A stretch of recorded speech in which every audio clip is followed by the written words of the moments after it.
Ça, c'est la dose maximale de sucre qu'on est censé consommer chaque jour selon l'OMS. Ça fait 25 grammes, en gros 6 cuillères à café et c'est fini. Heureusement, il y a les sucres alternatifs. Heureusement. Bah oui, est-ce que la stevia, l'aspartame ou encore le sucre de coco sont meilleurs pour notre santé? C'est la question qu'on se pose dans le scan aujourd'hui.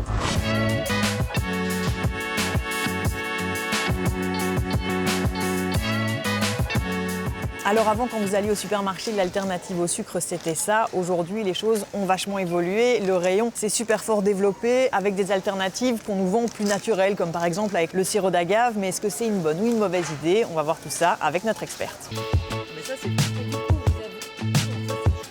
Alors on a le sirop d'agave en effet qui a beaucoup de succès. Le problème c'est qu'il est très riche en fructose et qu'en excès, le fructose est toxique pour le foie. Par contre, on a évidemment aussi la fameuse star des édulcorants, c'est la stevia, mais il est naturel, contrairement aux autres édulcorants comme l'aspartame ou l'acésulfame K. Mais ces édulcorants, ils ne font pas grossir.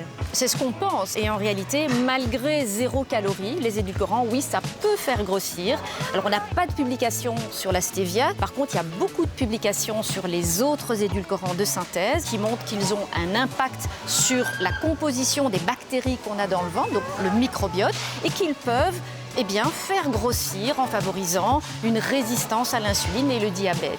Alors tout ça, c'est déjà pas top, mais il y a un an, l'INSERM, l'Institut français de santé et de recherche médicale, a réalisé une étude qui va plus loin. Elle a observé que les participants qui consomment chaque jour au minimum l'équivalent d'un verre de soda sans sucre ont plus de risques de développer certains cancers.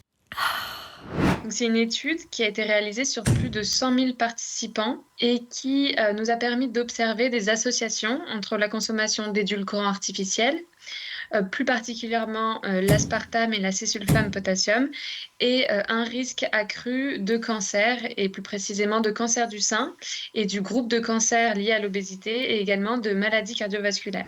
Cette étude, elle a quand même des limites, c'est de l'observation et donc il va en falloir d'autres pour prouver qu'il y a véritablement un lien de cause à effet entre les édulcorants et le risque de cancer. Bon ok, là je vous ai parlé des sucres alternatifs qui sont peut-être pas super pour votre santé, mais il y a aussi quelques bons élèves.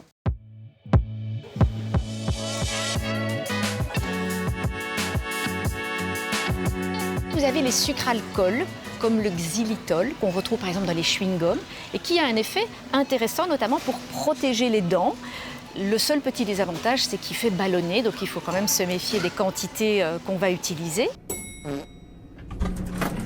Les sucres dits complets, c'est-à-dire non raffinés, ils vont conserver leurs vitamines et leurs minéraux. Et puis vous avez des sucres comme par exemple le sucre de fleur de coco non raffiné, qui lui aussi est intéressant. Il a des effets prébiotiques sur notre flore intestinale et contient également des vitamines et des minéraux. Ok, notre experte préconise ces deux sucres, mais il y en a un qui vient d'Inde, l'autre du Pérou. Du coup, niveau impact environnemental, c'est quand même pas super. Conclusion, malheureusement, il n'y a aucun sucre qui est parfait. Reste peut-être le miel, mais là aussi, ça dépend lequel. Voilà, le scan c'est fini, vous connaissez la suite, une idée, une info, une adresse, le scan @rtbf.be.